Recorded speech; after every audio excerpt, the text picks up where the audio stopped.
On this week's episode of the Procedurally Generated Show, Tony dives deep into a labyrinth, Shannon gets trapped in a pocket dimension, and Ethan swings around the buildings of New York.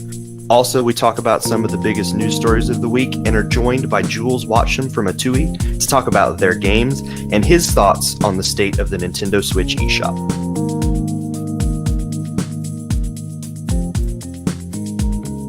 Well, howdy, everybody. Welcome to the very first episode of the Procedurally Generated Show. I am your host, Tony, and joining me on this week's show, I've got Ethan. We did it. New show, new title. We're back. New site. We're back. I am. We'll get to that here in just a second. I don't want to get too deep into the conversation. Before we introduce the third member of the show, also joining us this week, we've got Shannon. Hello. What's going on, sir? A rebrand, a new show, new podcast feed. Man. We are back. It has been a little over a month, I think, since the last episode of the Nintendo Oki podcast. I don't know about you guys. I am both terrified and incredibly excited about everything that we've put up here. Absolutely. Yeah, but it was fun coming up with a new name, though. That it was, and we actually, one of the listeners sent us in a question this week about how we got the new name, and we'll get to that towards the end of the show. But yes, this is the Procedurally Generated Show. We will be a weekly show. We're going to be doing all the same stuff we have previously done. I just think it gives us a little bit more freedom to talk about a lot of the things that we want to talk about. Are you guys excited and ready to get into this episode? I am. Very much so. Yeah. All right, well, how about we take a quick break here? We will come back and we'll talk about some video games that we think should be highlighted this week.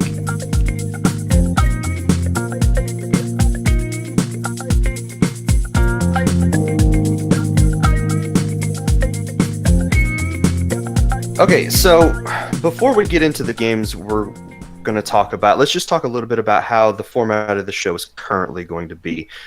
It's mostly going to stay the same for people that are longtime listeners of the Nintendo Oki podcast. We're going to talk about some games, some news, and then get into listener feedback. But instead of a bunch of games, we're each going to pick one game that we really want to highlight for the week to talk about that. So Shannon, you're up first. What game do you want to put in the spotlight this week? So I have been playing SNK Heroines Tag Team Frenzy for review, which as of the time this first episode is live, so is that review on the site. Nice. So, what a way to start. Heck yeah. So I'm going to start out by saying this is probably the most shallow fighting game I've ever played. How so? You're going to have to explain a little bit more. So all of the so SNK, when you think of that universe of fighting characters, it's mostly King of Fighters. Like it's all of the women from the King of Fighters series, as well as Terry Bogard, which was a male fighter, and they turned him into a woman to bring him in. I'm not gonna lie, that is absolutely the thing I have to know about this game the most. How did they get Terry Bogard, and how did he become a woman for this game? The same way that your name is Tony, which could work for both a male and a female, and my name is Shannon, which could work for both a male and a female. So he happened to be a male character who had a name that could work for a female. Yeah, like the way that they explain it away is that the bad guy in the game just controls the pocket universe that all the women got sucked into. So like he's in control of the outfits, he's in control of the situation, so he chose to bring Terry in as a woman. Like that's the only explanation you're given.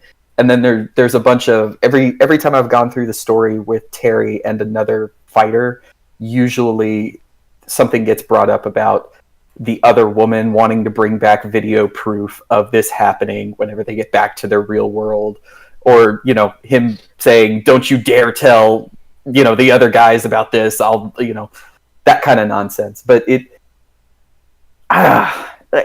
was it really just a way for SNK to say, "Hey, we want to make a new hat for people to buy"? I don't know. Let's ask Ethan about that. It's comfy and easy to wear. There you go. Oh man. I don't know. Like this is so for starters, this isn't your typical fighting game. Like it's a cross between, I have to say, Smash Brothers and King of Fighters. You don't have just a health bar, and when your health reaches 0, you lose. It's more like kind of like a party fighter. You have your health bar and your spirit bar, which both share the same meter. So as your health gets lower, you can hold more of your spirit, and you use your spirit for special attacks, but it only builds quickly when you are not the active fighter, so that's the tagging in and out. So if you, like, say your spirit meter is really low, you're going to want to tag out with your teammate to charge your spirit meter and use your teammate's spirit meter instead to do your attacks. The way the victor is decided is by performing these dream finish moves whenever you get your opponent's health down to, I think it's like 10% or less. If you knock your opponent down to 0 completely, you just stun your opponent. Mm-hmm.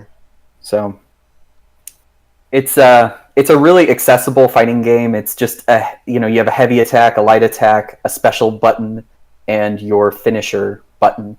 So are there any like joystick button combos, or is this just the button presses themselves? It works really similar to Smash. So like everybody has a particular move. When you hit your heavy attack and forward, you'll do a particular move. When you hit your heavy attack and up, you'll do a particular move.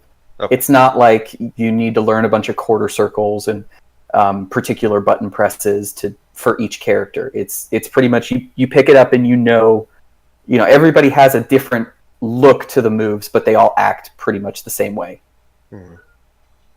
Okay. Yeah, I mean, this is one of those games, when it was first announced, I was interested in taking a look at it, but as we got further and further along, I was like, I cannot, in good conscience, play this game with, I think, the characters the way that they're looking. The game itself looks incredibly fun. I mean, I like, simple button press input fighting games. I'm not a top tier Street Fighter player. If I play against anybody who has any level of skill in Street Fighter, I'm going to get my tail handed to me.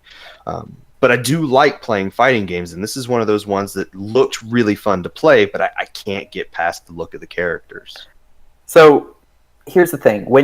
All of the default outfits are pretty much the most revealing outfits for each one of the fighters.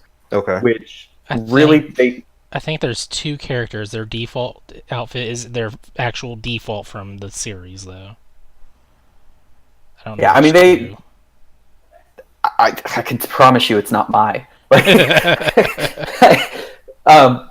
Yeah, I mean they took these characters and they put them into some really ridiculously revealing clothing as the default, but the customization option from the main menu is where you use the money that you earn by playing the game to buy other outfits or accessories because it kind of shares that same thing with a Project Diva game where you get to pick different modules and add tons of accessories to the character. Like you can give them glasses and a bow in their hair and like a sash or angel wings or whatever, and change out all of these different things on each one of the fighters and kind of make them your own.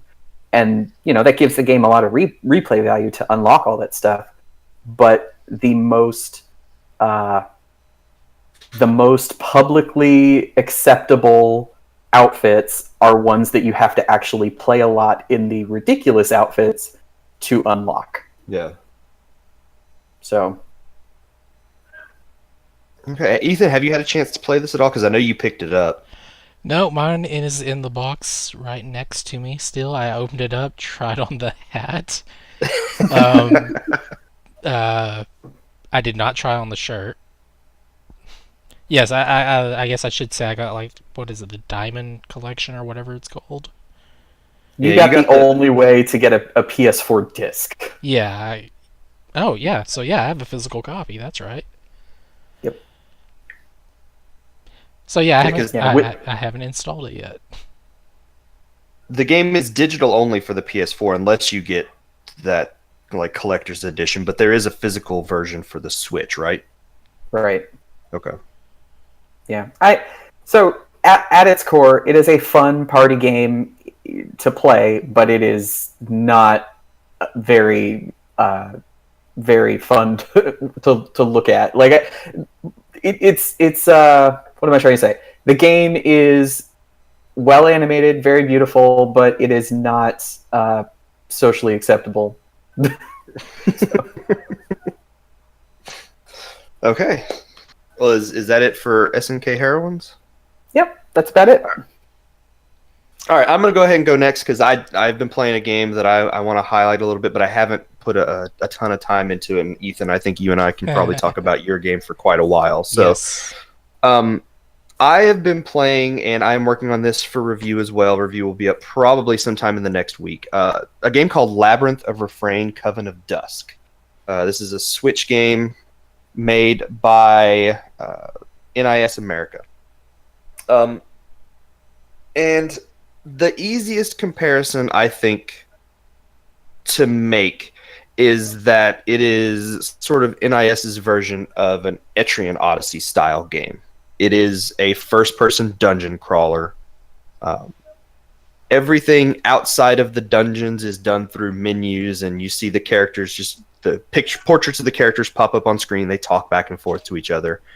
All of the interaction with everything is done through menus. You'll go to shops and you'll just look at menus. You'll, picking your party is done through menus. All of those typical RPG elements are there. There's no exploration outside of the dungeons themselves. So it's kind of really just bare bones. Here's a menu, pick your stuff, right? Exactly. I mean, there's a lot of systems and things in there because the whole point of this game, at least so far from what I can tell, is this character. She's a witch. Her name is Madame Dronia. She goes to this town, and the villagers, think she is a witch, obviously, and they call her Baba Yaga. They think she's the witch Baba Yaga.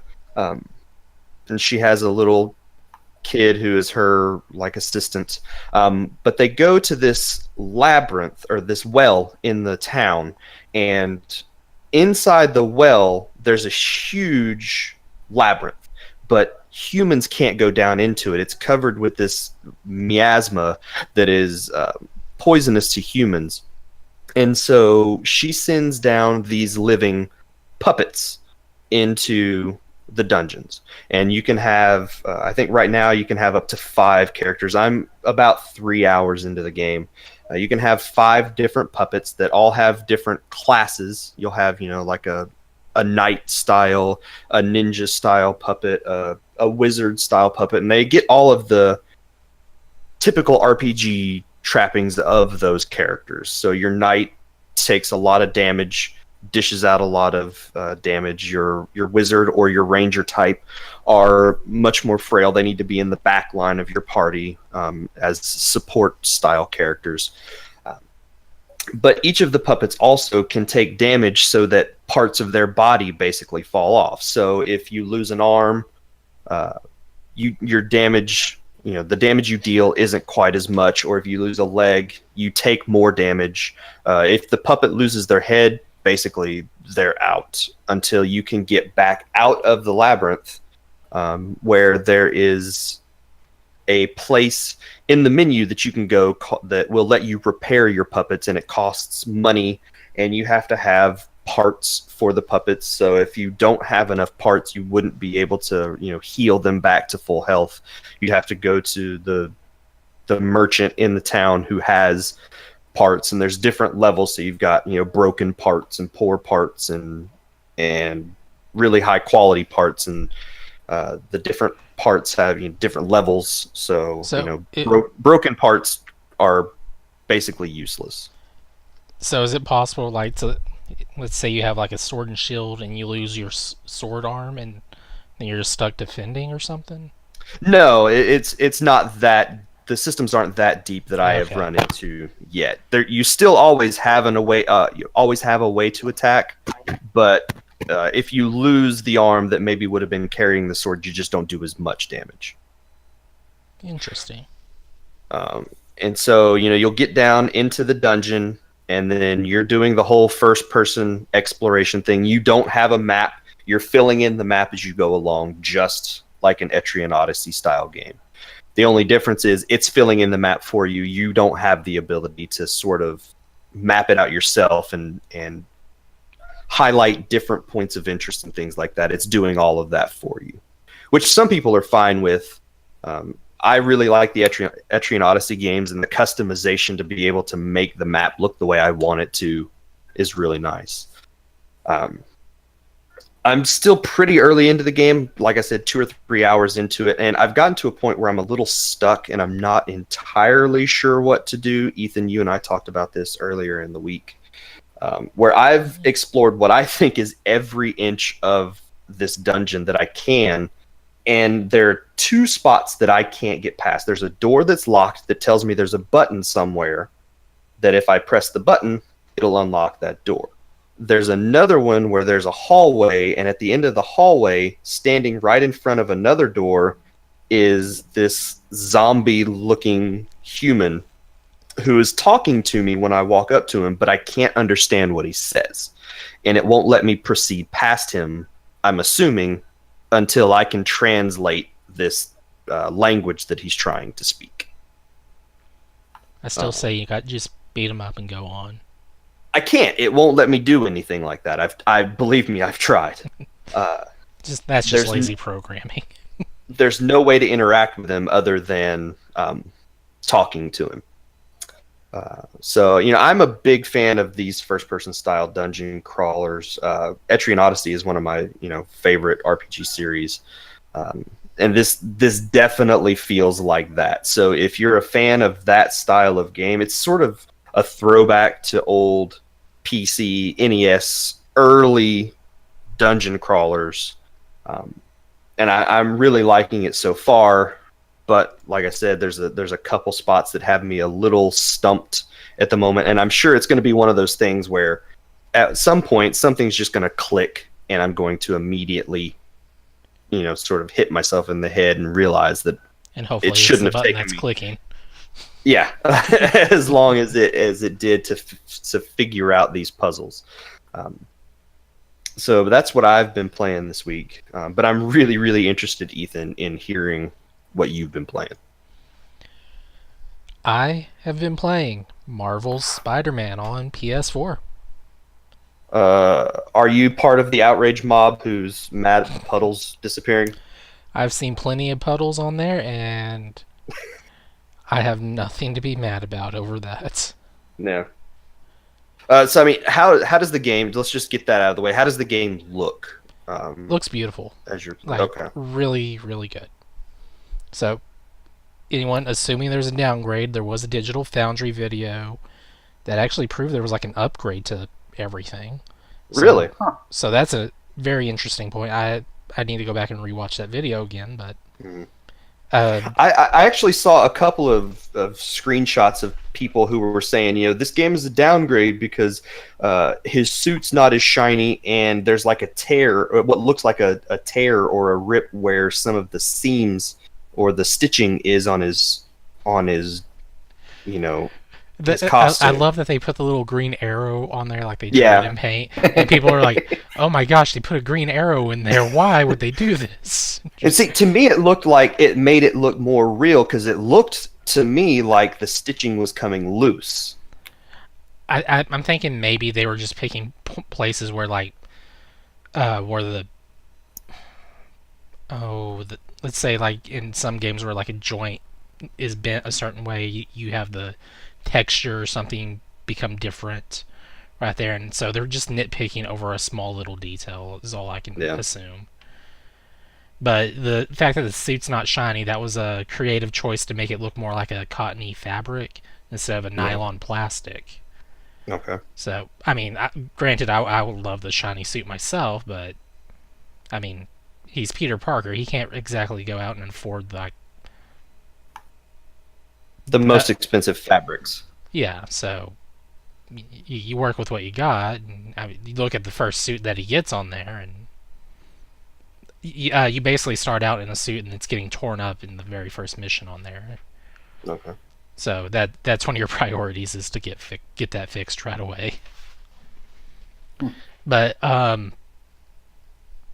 I did say I would surprise you with this information, Tony. It feels a lot like playing Infamous. Really, Yes. Ooh. this has me very excited. Then I loved Second Son. That was a fantastic game. It was mostly reminding me of the first Infamous, which I don't think you actually played, did you? I've played a little bit of it. I've actually watched my kids play through parts of that, so I'm familiar with the first Infamous. It's reminding me a lot about that game, about how I played that one. Not so much the scaling of the buildings through parkour, because you're Spider-Man, you just zip up there with your webs or run up the side of the wall, easy enough as it is. But just going from one end of town to the other using your webs, which in this case are Spider-Man's abilities, Hmm. versus using lightning powers or Yeah. whatever. Oh wow, the guy from Second Son, I forgot his name. What Deslin, something like that. Desmond's Assassin's Creed. But similar fashion, going from one point to the other. There's certain objectives. You do this, and it unlocks a big chunk of the map, and then you have little sub things you have to go and do. So I'm constantly having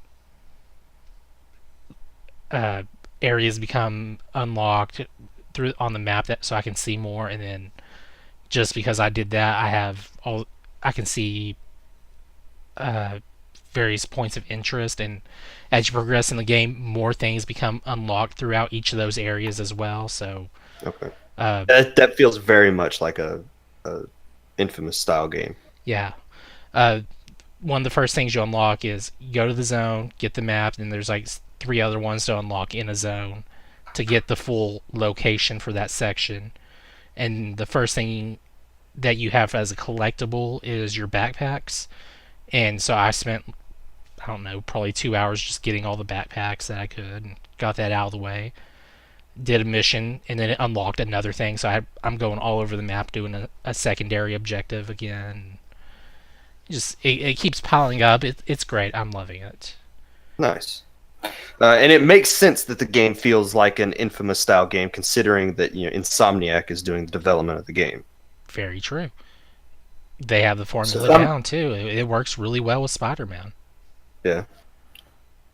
So I actually have a question about like how well do they tie this into, because this is supposed to be tied in with the Marvel Cinematic Universe, right? No, No? Okay. it's Maybe not. the It's just not tied in. Okay, it's not based on any of the movies, but you okay. do have the Homecoming Spider. You have the new Spider-Man, whatever his name is. You have his outfits. You have access to them, which Okay. they look that first from the Homecoming, that one he's wearing towards the end of the movie. You have that, and it's just funny looking. The the red sweater and goggles and all that. Um, but it's not tied into the movies other than having that, and I want to say it's not tied into the comics, but the game is a prequel to the start of a comic series thing that's happening soon or right now or something. And then there's going to be a prequel, I don't know, novel or comic that happens before the game as well. So while it's not tied into that, it's totally tying into that. The other question I have is there any sort of feel that the game is similar to like the Arkham games? Because I know a lot of people have said that Arkham style of combat would work well with a Spider-Man game. Is there any sort of feel that maybe they pulled something from that combat system for this Yeah, in any you way? definitely see the little Spidey sense over Spider-Man's head, and Okay. then you get the perfect dodge time going on there. So if you played Arkham, any of those in that series, you're going to be familiar with the combat. Okay. The only thing I'm not seeing on there is like a chaining ability like Batman could do. So It's more like a single focus, and you'd have to change your target, and any chances are you're going to be dodging while attacking as well. So instead of just getting the combo working off of each person on there, it's a little more hectic. It makes better sense where you're not just this. I mean, you're a superhero, but you're not Batman Yeah. because you're Spider-Man. Yeah. I mean, where does this sort of fall in the Spider-Man timeline? Is this early on after he gets his spider abilities, or does it feel like he's It is. pretty familiar with? He's very familiar with it. It's at least 8 years later from Okay. him getting his powers. Just you'll go around gathering things. Like I said, the backpacks earlier. So you'll see various little trinkets that Parker's had gathered in the backpacks. So you'll find like the first web shooters, tickets to certain events that have happened in the Amazing Spider-Man or whichever callbacks to this or that series. Especially the wrestling ring and all that is in there as well. Cool. And there is a ton of suits to unlock on here that kind of blow away what I was saying earlier about the cotton type suits. So Yeah. Is there, so do the suits give you, do you have like different abilities tied with equipment, or are you getting gadgets that may add yes, to the, like, because when I think of Insomniac, the games that jump to mind for me are more Ratchet and Clank and like Sunset Overdrive. When I think of world traversal, I think of, is it as fun as grinding rails all over the place in Sunset Overdrive? And when I think of character progression and collection and equipment, does it have the same kind of depth as a Ratchet and Clank game? you're let's see, you are finding material. You're earning badges or trophies or something, so you can buy your new outfits and your gadget upgrades. Okay. So, like, you'll reach a certain point, and I think the first thing they throw at you is probably uh, I think they throw a higher power web shot for you to get. So, it's like you shoot a person with your regular web shot. It takes 3 shots, and then they're struggling to break the webbing. This one, you shoot it, they're going to get knocked back and they're fully webbed. And if they're next to a wall, it's just instant stuck to the wall in that case. So that's a different one. It's using its own ammo. You upgrade it so it has more shots. You upgrade your own stuff. As for the outfits, not all of them, but most of them are going to have their own unique ability that comes with it, which you can then also, you have the ability and then you have 3 additional abilities you can equip. But the suit abilities are a specific slot versus the 3 other abilities that are just equipping whatever. So once you unlock a suit, so the main suit on this one's the advanced suit. Lets you it charges your focus meter really quick on there as soon as you activate the special, which will let you do instant recovery quicker, or you can go and do an instant knockout on an enemy, depending on how you use the focus. And you can swap. Say you bought another suit that gives you like an EMP attack or something. You could actually swap that ability out with the current suit you have. Just some of the abilities are just it's a mix and match sort of thing, really. And some of the suits you'll get don't even come with an ability, such as the first suit, because you're wearing a red sweater. Why would it have anything with it, really? Yeah. Yeah, that makes sense. All right. Let's see. I think I put a little over 12. I think I put about 13 hours into it today. Probably 2.5 hours yesterday. So I got quite a chunk of time in there today. And I just did the E3 demo reveal section that was shown off, 2 years ago, I guess? Yeah. So that's actually a little. I want to say it's a good chunk of the way into the game, but considering I'm going out of my way to do every side mission that's accessible at the time, it's hard to judge on that one. It sounds like what it boils down to is you're really enjoying the game.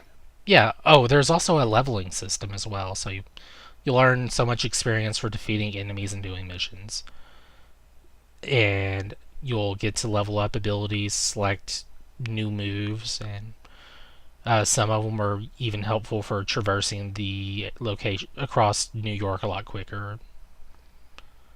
So there's a lot to look forward to in there, and it's not really as overwhelming as I may have made it seem. It shows you it guides you through there quite easily, and it's even without paying attention to it, you can still easily figure out how to traverse in your own personal way on there. Cool. It definitely sounds like one of those games I'm going to have to play at some point. Definitely. And it sounds like it probably could be a game that ends up on your end of the year list. Yeah, definitely. It's already on there. All right. Well, is that it for Spider-Man? Unless there's more that Spider-Man needs to do, that's it. Okay. Okay, guys, I think this week's top news story has to be the earthquake that happened in Japan. Nintendo had planned a direct. They announced it on Wednesday. There was supposed to have been a direct Thursday evening our time.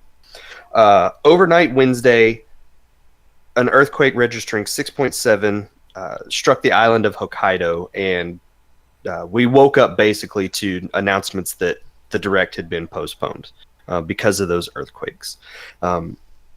As of the time we're recording this, more than 150 people, and this probably has changed in the last little bit. 150 people have been listed as injured, and nearly a dozen pronounced dead as landslides just basically covered large portions of the island, and damage to the area was extremely extensive. We're showing you some of the pictures if you're looking at the video version of the podcast right now. All we can say is our thoughts and prayers are with the people in Japan, and we completely understand Nintendo delaying that direct as a result of this. Yep. They currently have not set a new time for that direct presentation. We'll, of course, let everybody know as soon as they make that announcement when the direct will happen. But for right now, there are more important things in Japan for them to worry about than getting us some news about some video games. So Absolutely.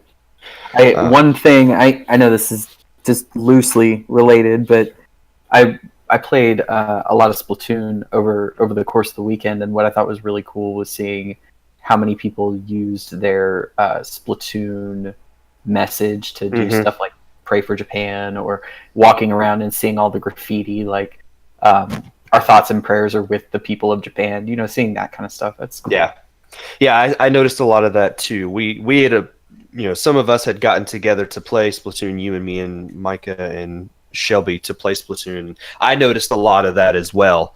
That all of the silly messages were gone, and everybody was talking about Japan. So that was really cool to see. Absolutely.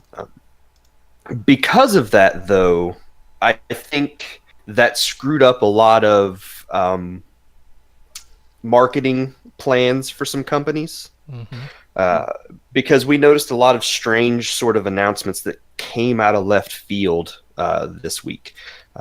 One of them, I think, was the release of the Mega Man 11 demo, which I have played. I have beaten Blockman twice now.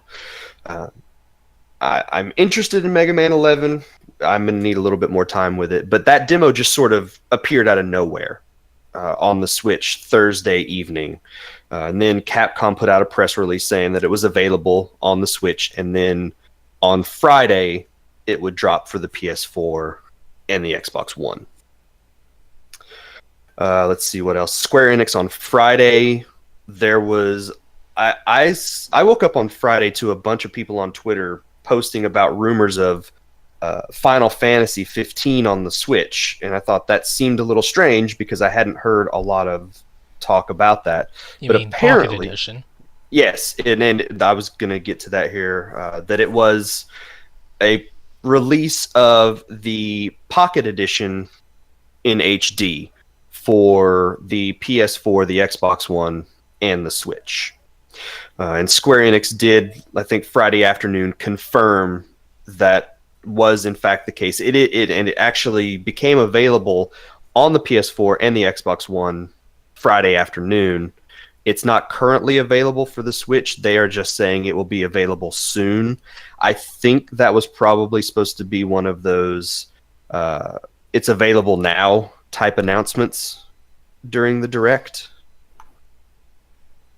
Maybe. And it is available on, like I said, on the PS4 and the Xbox One. It's $30 for the console version. I think it was free to start on mobile, and then you had to pay for things as you went along.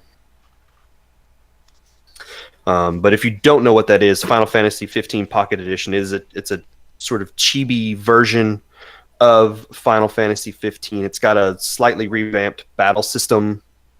The one thing that was weird to me, and I looked at the trailers, and I think the trailer's up on the site, none of the characters' mouths move when they talk. They definitely moved while in the game, the real game. Which I think was a decision for like mobile platforms, but was weird to see that for a console version of the game. You see all these, intense or sort of strong conversations happening between characters, and none of their mouths move. So that was a bit. And then the last one that I saw was that Civilization 6 was announced for the Switch, which I think was supposed to be another Nintendo Direct announcement. I'm surprised that game series is still around. It's one of those where you just kind of hear about it every once in a while. Yeah, it just the announcements for those games just sort of come out of nowhere, it seems. But there's still a ton of people that enjoy Civilization.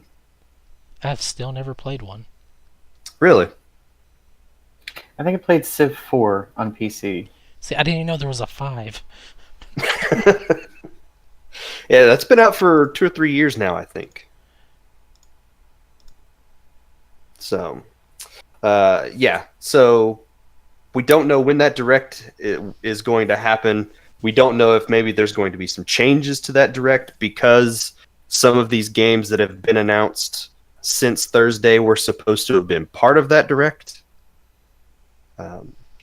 But we will, of course, give you the information for the announcement of that Direct when Nintendo makes that announcement. And then Shannon, our last news story was one that you wanted to bring up about a cool Kickstarter project that you found. Yeah, Micro Mages. Guys, this is a Kickstarter. Of course, I would have the page closed where I had all of that information open and ready to go. But so this is a new vertical scrolling platforming game for 1 to 4 players for the NES. They have the game completed. Normally, when games go up on Kickstarter, it's here's our concept, here's a short video of a demo that we've put together or something, and it's 2 years out or 3 years out. Or by the time it actually comes out, it's been 5 years or something insane. Yeah, this game is done. And it looks amazing. It's a total of 40 kilobytes.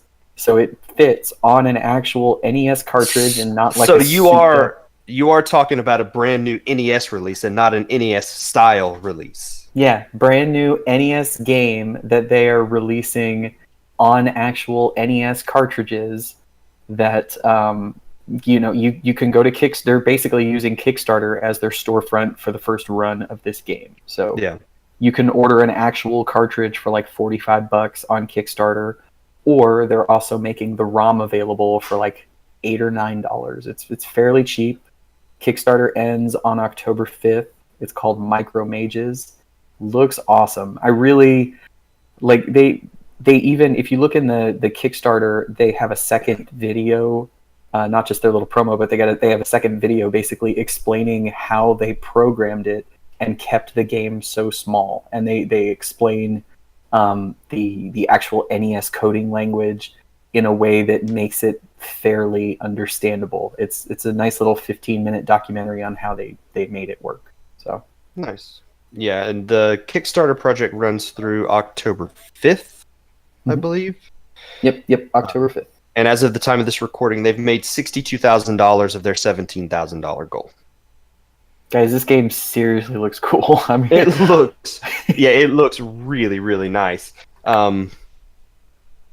You play as this little mage, and there's these, some skeletons and bats, and it looks visually, the environments look kind of like, they remind me a little bit of the NES Batman game. I was thinking more of a Shovel Knight almost. Yeah, it does look quite a bit like Shovel Knight as well. I can see that comparison. But yeah, it looks really, really cool. And for like $9, you get a copy of the ROM that you can play on any emulator that you have. But a brand new NES game. It always blows my mind when we get new, Atari 2600 games or NES games or Super Nintendo games, that people put those out in that form today. It's really cool to see stuff like that. absolutely.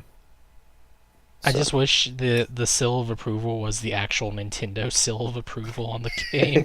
It's not, but if it was, I mean, that's taking it to a whole new level there. It would have been cool if they could have gotten Nintendo to play along and say, hey, yeah, you can put the thing, you can put the seal on this cartridge or on this box art. But yeah. So there you go. That is going to be the news. So let's move on to listener feedback. We're not done. I did promise an interview with Jools that will come here in just a few minutes. So be prepared for that. But first, we're going to do listener feedback. And our first one this week comes from Cole via Facebook, who wants to know, what was the first video game you can remember playing? So I know I've brought this up before on the Nintendo Oki podcast, but the first game I remember playing was golf on the NES. The first game I remember owning was Donkey Kong Country for the Super Nintendo. That's quite a gap there between the two.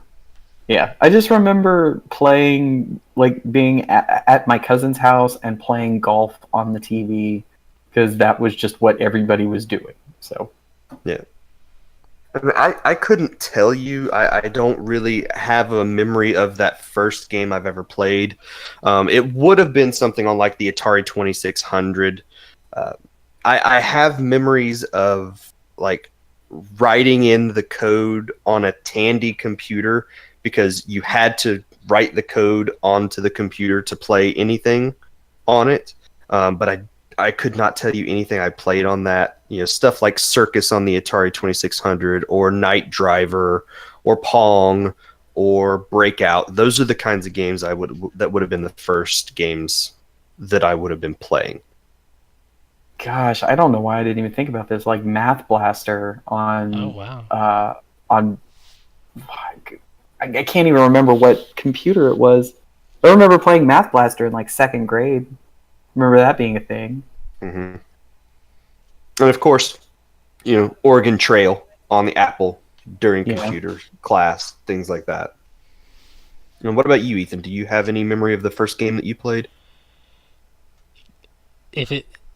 I'm thinking it was on the NES. It would have probably been either Super Mario Bros. Or Legend of Zelda. But I mean, those came out the same year I was born or something, so it's kind of hard to guess on that, really. It could have even been one of the Atari games, maybe Adventure or something on there. I don't know. I really have no idea, but it would have been one within those options there. Yeah. All right. And then our last one this week comes from Brandon via Discord, who has a couple questions for us. First, he wants to know, where did we get the new name from? Procedurally generated. Where did that come from? Basically, it came from us tossing around a bunch of random words that sounded remotely video game related. And it ended up being procedurally generated is what we ended up with. The one thing we were trying to do was keep away from any copyrighted type material, so removing the word Nintendo from the name of the site and the name of the podcast.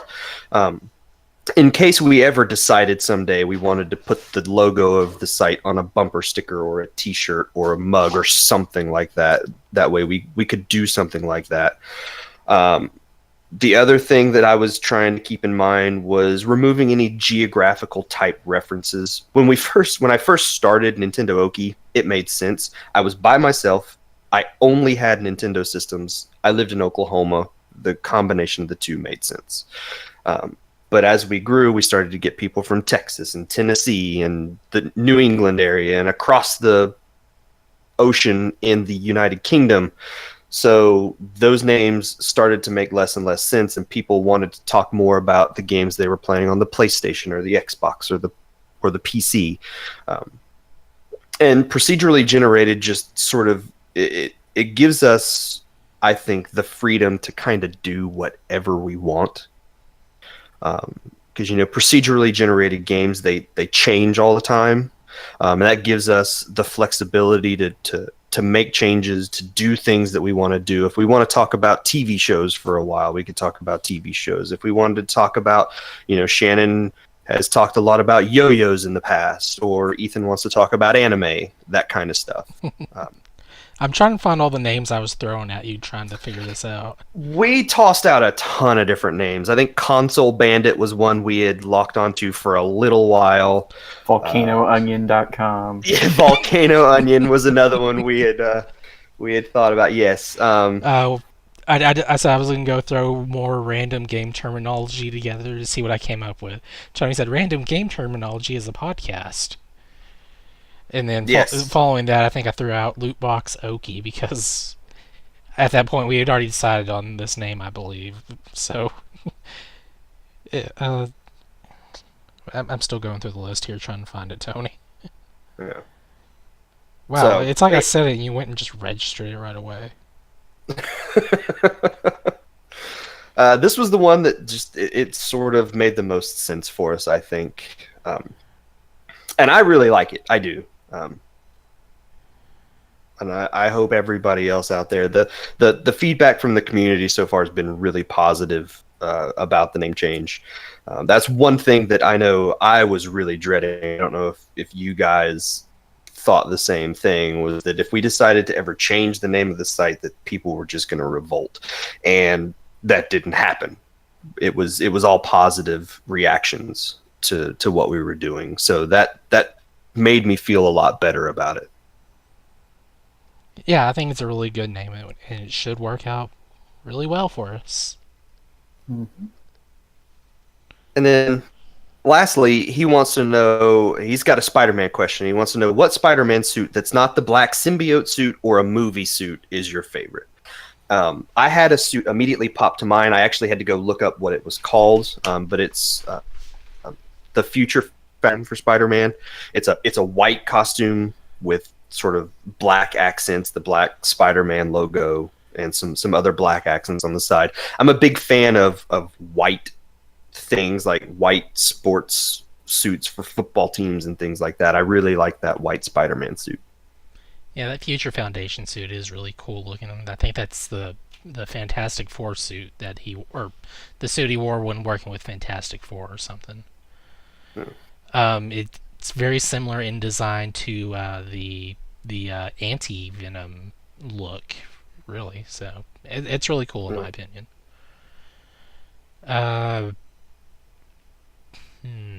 That's a tough one for me to actually pick a good one I like, though.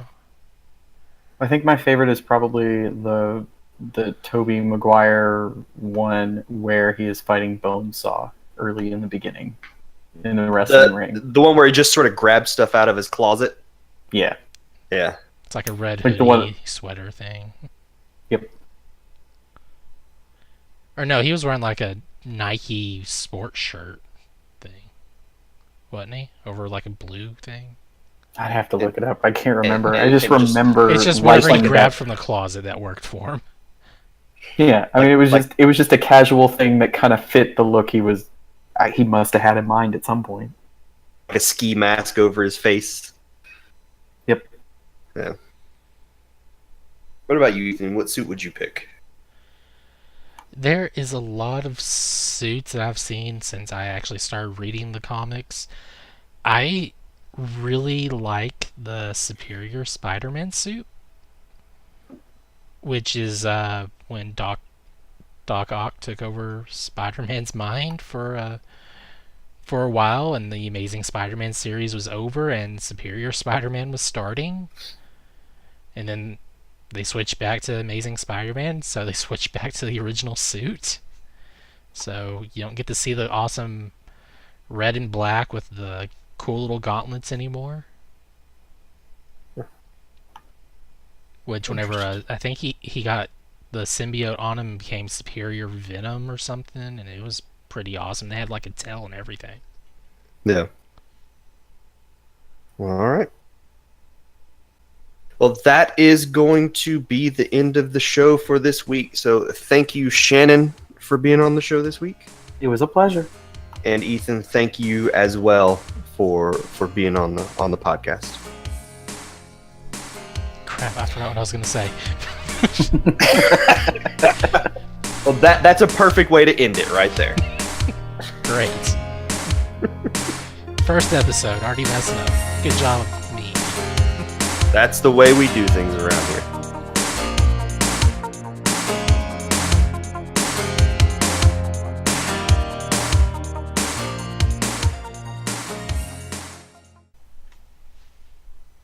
All right, and joining us now, one of my favorite developers, friend of the show from Atooi, Mr. Jools Watsham. How are you doing, sir? Sharma, I'm doing very good, Tony. Thank you for having me here on your brand new shiny show and website and everything. Very cool, man. First episode, we figured there was no better guest. You've been good to us over the years. We figured it was proper to return that favor. Oh, it's good to hang out with you, man. Good stuff. Thank you. So, the last time you and I talked, we were playing Fortnite together. I don't have a controller in my hands today, unfortunately. Right. So, I'm probably actually going to play some later tonight after we chat. well, maybe I'll have to hop in there with you. Yeah, I'm a little addicted to it, but it's super fun. Well, game. it's a fun game. Yeah. Absolutely. So yeah, we just wanted to get you on the show, have a little chat with you. We've talked about games together, on and off over the last few years. You've got some projects that you're working on now. You've got a couple of games that have been out recently. Soccer Slammers. How's that been doing for you? Good. That was a really fun project. So it came out the day the World Cup started this year in June. It's almost like you planned that. It's almost, yeah. Like, what a coincidence! It's so weird that they lined up that way. And Thursday happened to be eShop Day happened to be the World Cup day, which was very fortuitous. But yeah, last year we were kicking around some ideas, and sometimes we just make games we just want to make because we want to make them, such as Muds and lots of other games that we've made over the years. And sometimes I like to look into the future as far as events that are happening. And maybe, if there's a way of kind of creating something that might sync up with something, just to kind of help it from a marketing perspective, So I was looking into 2018, last year, and I was like, oh, the World Cup's happening. I know you would think as an English person I should know that was coming up. I don't follow soccer, football, whatever.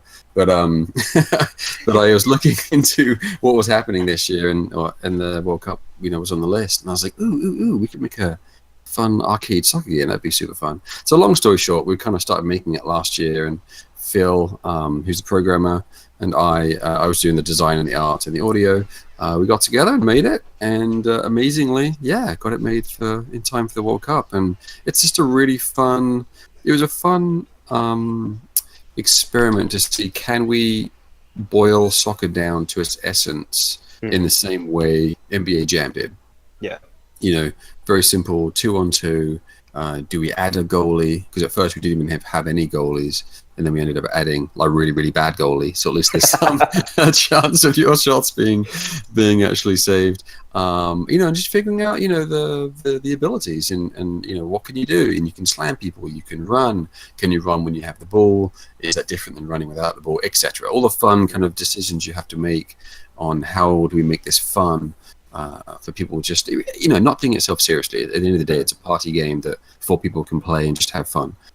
Something came out, and I'm really proud of it. Came out really good. It sort of harkens back to those old NES sports games like ice hockey or something like that, where you had the most basic of rules. Like, okay, we've got 5 players, they've got sticks, there's a little circle on the ground, and you hit it, and it goes into that square that looks like a goal. Yeah, and that's all you have to worry about. Yeah, there's no rules, there's no throw-ins or corner kicks or offside or any of that business. It's just kick the ball into the goal, smack each other while you're doing it, and that's about it.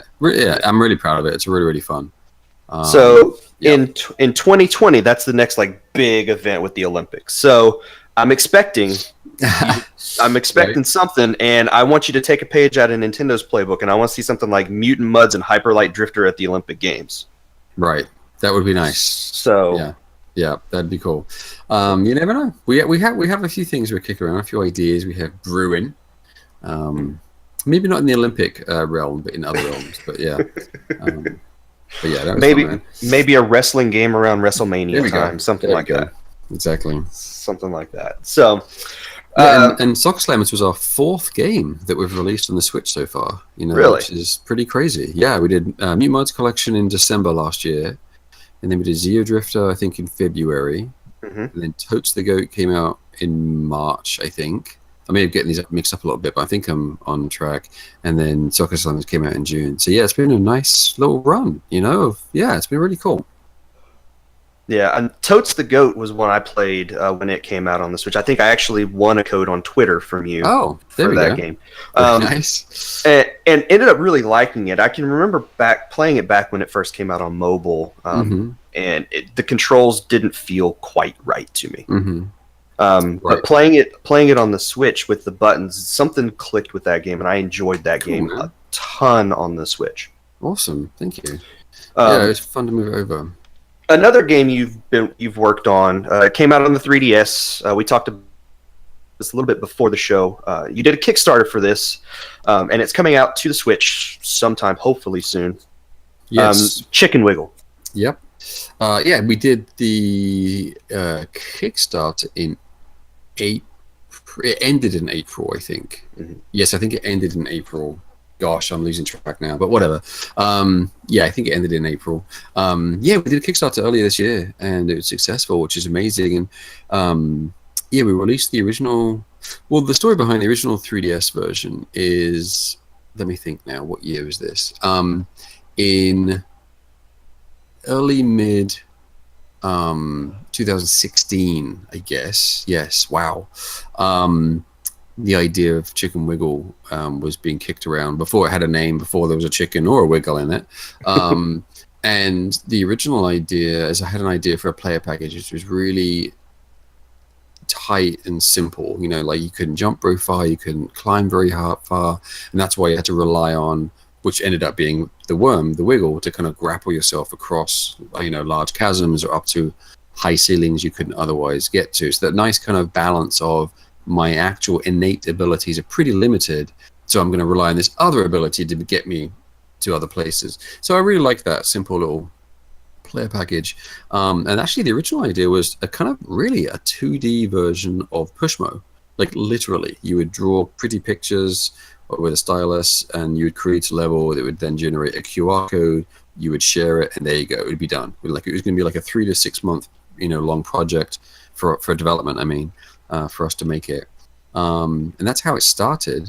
And then it ballooned into a much bigger undertaking. As far as it took 16 months later we were done with it, and it has a full editor suite with over 80, I think, little things ingredients that you can use to make levels. You can share them online, you can download and search, and oh my gosh, we went crazy. So yeah, really, really cool, and I was really proud of it. came out on the 3DS just as when the Switch was really rocketing off and basically leaving the poor old 3DS in its dust. So it didn't sell very well, unfortunately, on the 3DS. So it was really, really awesome to be able to actually have a successful Kickstarter, to bring it to the Switch. So and the big change, I guess, with the Switch version is a complete visual overhaul, HD artwork for everything. It looks beautiful. Yeah, thanks, man. It really does. It looks amazing. A friend of mine, Michael Veroni, like the story behind that is interesting. I sent him a screenshot of the 2D, the pixel, the original game, and I was like, hey, do you have time to kind of blow this up to 720p and just paint over it to make it look really, really cool? I'm just kind of curious. And he did that and sent it back, and it looked amazing. And I'm like, oh my gosh, maybe I shouldn't have done that because that looks so good. Because I was already, we would have spent 16 months on a game that hadn't made enough money to cover even the cost, let alone produce any profits for future games. So the idea of putting more money into that game was really obviously not something I wanted to do. But I was just so curious to see what it would look like in HD. So then that's where the idea of the Kickstarter came along. I was like, well, if we can mitigate the risk, as it were, the financial risk, and actually have the cost of the effort of bringing it to the Switch with the HD artwork and redoing the soundtrack and so on, if that could be covered by Kickstarter, basically by people buying the game early, essentially, then that would be awesome, and that would be a good way to do it. And if that hadn't been successful, we either wouldn't have done it at all, or maybe would have done a complete just direct port of the game without any frills, just to kind of get it on there. So so it's really great that the Chicken Wiggle Workshop, as it is now called, is going to have a new chance, to kind of release and hopefully find a new audience, which is really exciting. Yeah, it looks amazing, so it's really exciting to see. I'm excited to kind of see it come together, because I'm not actually really working on the artwork. So seeing the character frames come together and the new level art and the enemies and everything, it's like, oh man, it looks so cool. It looks so crisp on the Switch screen. It's just like, oh my gosh, it looks so good. It's gonna be really, really fun to see how that's received. And will you be bringing all of the user-generated stuff over? How exactly is that going to work? Because I know on the 3DS you use the touch screen to do all that stuff. Right. The Switch has that, but of course, if you're using it in dock mode, you wouldn't be able to use the touch screen. So how's that going to all translate over? Right. So you'll be able to do touch like you could on the 3DS, because that's just verbatim kind of moved over from the 3DS essentially. Which is fine. It works fine. I don't think it's quite as graceful as the 3DS because of just, I don't know, using a stylus on the 3DS was quite nice, quite exact. You knew what you were doing. There's no messing around. There was no smudgy fingerprints getting on your lovely screen. With the Switch, it's a little different. I don't really want to be touching my Switch screen, honestly, that often. Yeah. Obviously, some people are fine with it, such as kids. They probably don't care as much. Maybe, I don't know. But it's not ideal. And of course, another important aspect is you may want to just dock the Switch, sit back comfortably, and make levels on your couch or whatever. So that so we're like, what, we have to support that. So that's actually something we're working on now. We have a few ideas on how to approach that, and I think it's going to work out well. I mean, it's not going to be as immediate as the 3DS or using the touch. I mean, that's just a given, because you're going to be using the analog sticks and the buttons, so it's not going to be quite the same. It's going to be a slightly different kind of flow, but I think it's going to work out well. We've got some nice ideas on how to do it, so it's going to be fully support both or all methods. If we come up with more than two, I don't know, we might do, but all of the methods we come up with anyway for inputting it, and all of the levels created for the 3DS version will be available as well, to download on the Switch. So the nice thing is, if you built levels like yourself, Tony, on the 3DS, then you'll be able to then download them on the Switch and see them in glorious HD with the new artwork and everything, which will be really sweet. That'll be really nice. And are all the levels that have already been created are they gonna be able to move over to that? Are they gonna be available from day one? Everything will move over. Everything. Yep. Okay. Awesome. Yep. Yeah. By the time people are hearing this, and I saw this on Twitter earlier today, you're on the eShop. You want to give people some of the details about just what is going to be on sale? Yes, it's actually really simple. All of the Atooi games on the Switch will be all 50% off starting September 6th and be on sale for 20 days at that rate. So there's plenty of time to save money basically on all of our games. So yeah, for like New Mods Collection, for example, it's usually $15. It'll be like $7.50. Zeo Drifter is usually $10. It'll be $5, of course. Soccer Slam is the same. And then Touch to Go is actually usually $5. So that'll just be $2.50 or $2.49, I guess, officially. So so everything's down 50% for 20 days, starting, well, I guess, today, officially. Yeah. Awesome. So what do you think of the Switch's eShop overall? I know you've got some games on there, and you've been pretty vocal about things on Twitter with the eShop. I love it. I think it's perfect. Oh yeah? No. No, I think there's some great strengths about it. So it's going to be a challenge to improve it. Right now, it's fast, right? It loads really quick. You get in there nice and fast, and that is a beautiful thing. So obviously, as soon as you start making it fancier and more complicated, that potentially means it may take longer to load. So that'll be interesting to see what's going on there, and if they face any challenges, if they have any desire to change and update the eShop, that is, which we're all hoping, I think, and assuming they will. But yeah, I mean, my issue as a player and a developer is it's just not really engineered to just browse and see like the wealth of content that's on there. So if I want to, I mean, there is a search thing in there, and you can kind of categorize it to this and the other, but that's like using like, I don't know, Google or some weird some thing on like a forum or something. It doesn't feel like the browsing, like going into a shop and enjoying looking through things, like if you're looking for anything, so it's not a very elegant way of actually kind of browsing through games and being able to very quickly kind of dive into something and check it out and determine whether you like it or not based on the screenshots, trailer, write-up, whatever. It takes quite a bit of work. And I wouldn't even say that the Nintendo.com website is actually honestly that much better. It is actually probably better than the Switch eShop, but not much better, honestly, because it's filtered towards featured content more than just please show me all the platformers or all of the whatever, all of the sports games, whatever. It's kind of hard just to see what you want to see. And it's a tough challenge, but I really loved the Wii U eShop interface. I thought it was great. Maybe not perfect. Maybe some people hate it. I don't know, but I really liked it because you'd have lots of different size banners and icons. Some big, some small, some a single game, some a category, some a genre. Blah blah blah. I mean, you could scroll up and down that page and actually have quite a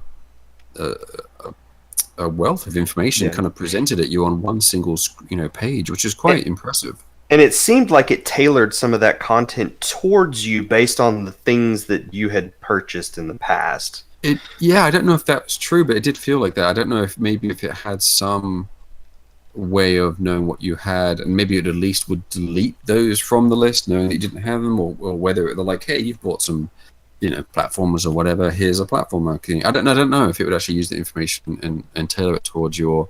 Or your taste maybe just happened to align with Nintendo. Yeah.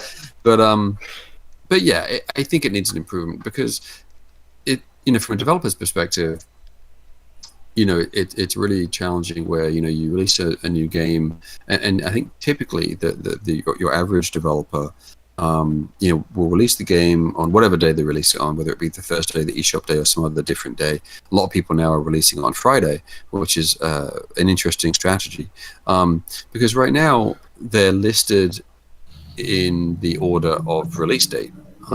So that's why I think some developers are skipping Thursday and releasing things on Friday. So then on Friday, they're at the top of the list, and they're hoping they'll be there for the remainder of the week unless some new games come out. Yeah. But if you release your game on Thursday, you literally have no idea where it's going to be on that page. So if there are 10 games released on that, you may be the 10th one, you may be the first one, no idea. There's no way of determining that. So that's why some people are releasing on different days now to try and leverage, to get the extra exposure on the eShop, which is a real problem. I mean, in addition to that, I think people you see a lot more sales now on the Switch than I think you did see on the Wii U or the 3DS. And again, for that exact reason, you want to get that exposure. You want people to go into the what's on sale. Oh, let me check these out. So the fact that games are hard to find on the eShop are actually making the reaction developers are, I'm going to actually change the day I release the game on, which is pretty alarming, or I'm going to put this game on sale way more often than I probably should or would have done otherwise, just for those reasons, just so I can get some eyes on my game. I've seen pretty sad. I think that's what's happening. I've seen some games, a lot of games on there when I'm looking through the eShop. They go on sale before they even come out, so that they can get put in that games on sale section. Yeah, exactly. Well, finally now they're actually at least listing, like, you can pre-purchase it or whatever, and you save 10-20%. So at least now it's actually even listing that. When we released Mutant Mudds Collection, it was a savings of 30-odd%. But at that time, for some weird standards reason, not Nintendo's decision, but like just the retail, law of America, they wouldn't let Nintendo display a sale price before the game was available at full price. So they couldn't even display that when we released Mutant Mudds Collection as savings on the pre-purchase. And we're like, what? This is insane. So it was like, what is going on? Thankfully, that's been fixed now. So yay, that's awesome. But exactly, that's another tactic to try and get people to buy your game early, also have it in 2 different categories at once. And that's all great, but it's really not at the end of the day, because it's devaluing all of the products that do that. It's a race towards the bottom once again.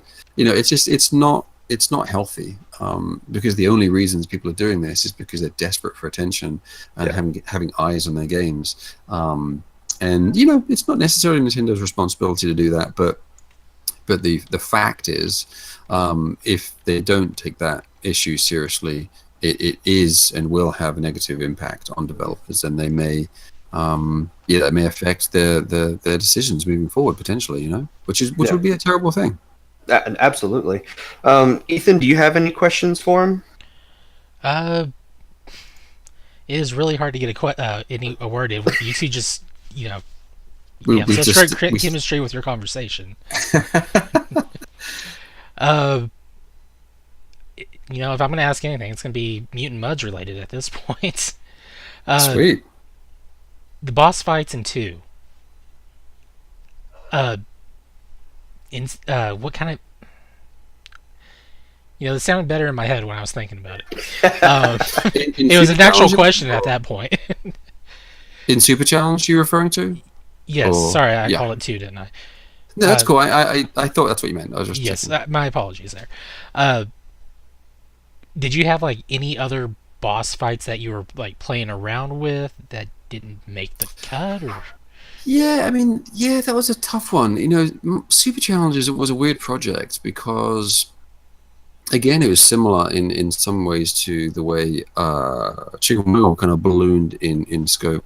The original concept for Super Challenge was just lost levels, literally. We'll just take Mutant Mudds, I'll build a bunch of ridiculously difficult levels, and we'll release it as a game, and there you go, we'll be done. Then of course we're like, no, that's not good enough. Let's add this. Let's add that. So we ended up adding all new level themes to all the different levels and music, and then the new bosses, and we added way too much stuff. So ideally, I think the bosses in Super Challenge are okay. I think they're okay. I don't know if I love any of them. I'm more fond of some than others, but I think in an ideal world, we did have a few ideas on paper, but for various time and development constraints, we didn't really get to them.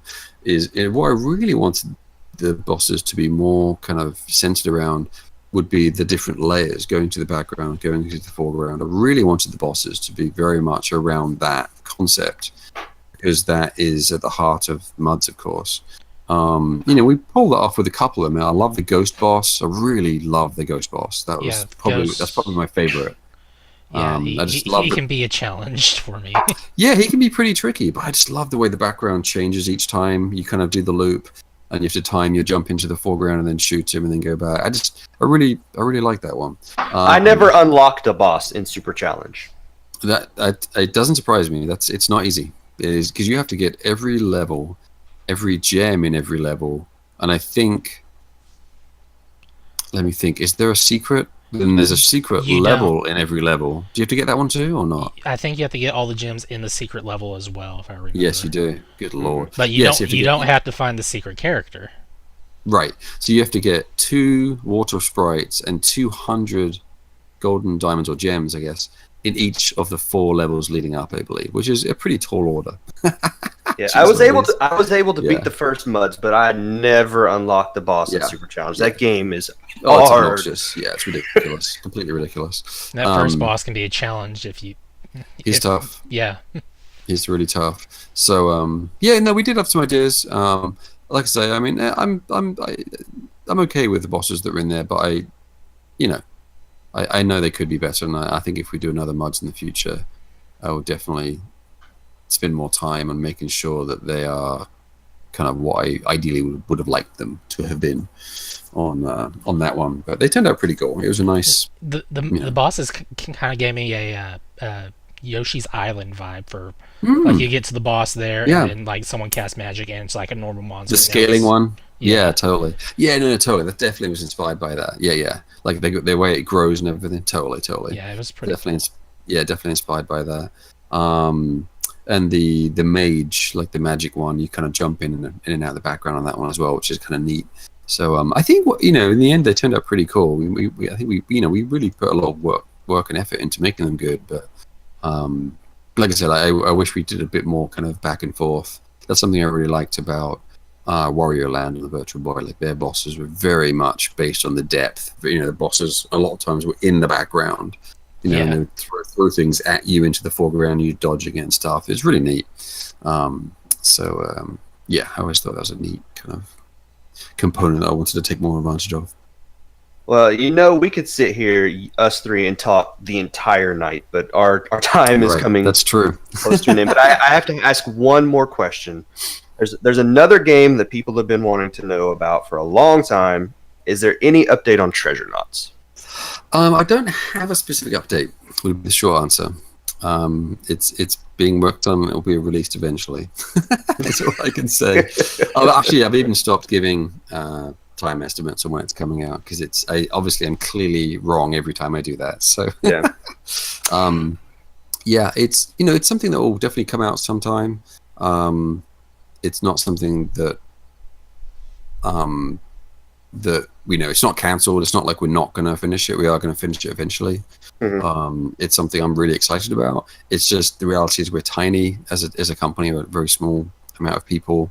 We have a lot of projects going on, and it's just that boring kind of balance of trying to pay the bills and make games. And if we did only Treasure Knots, then we might not be able to pay our bills, and then suddenly Treasure Knots doesn't get done, and then nothing gets done. So it's just that boring money balance. That pesky money getting in the way. Pesky money, but it'll happen eventually. And I appreciate everyone still asking about it. And I know I'm sure it's probably frustrating for some people that are looking forward to it, but it'll get done eventually, and it's going to be a great game. I'm really, really happy with what we have going on for it. That's what really matters. Yeah, it's going to be a good game. Well, thank you so much for joining us on this first episode of the new podcast. I really do appreciate it. Yeah, thank you so much for inviting me on here. I really appreciate it, guys. It's very nice. If anybody wants to find out more about you, about what you're doing at Atooi, where can they find you? The best place is atooi.com. So it's atooi.com, and that has all of our games and links to various things. And so that's the best place. And I think even my Twitter link is on there somewhere as well. So really, everything's on Atooi, just to kind of keep it simple. Well, once again, thank you so much for joining us. Thanks, man. We will appreciate it. Definitely have to have you back on again in the future. Awesome. Well, thank you, and good luck with your new site and podcast and all that. Very exciting, man. Thank you very much. If you want to reach out to us, we have tons of new ways to do so. You can email us at podcast@procgent.com. That's PROCGENT.com. You can send us a voicemail if you want by clicking on the voicemail link on the right side of the website. You can send us voicemails up to 90 seconds in length, and we'll play those on future episodes of the show and respond to the questions that you have. If you like what we do here, you can now support us on Patreon, patreon.com/pgint. Patreon supporters will get a video version of the podcast a day early. These will normally go out on Tuesdays. Patreon supporters will get them on Monday. Follow us on Twitter at twitter.com/progenint. Check out our YouTube channel that we've got and see the content we've got going on up there. And then we still do have the Facebook group where you can interact with us on a daily basis as well.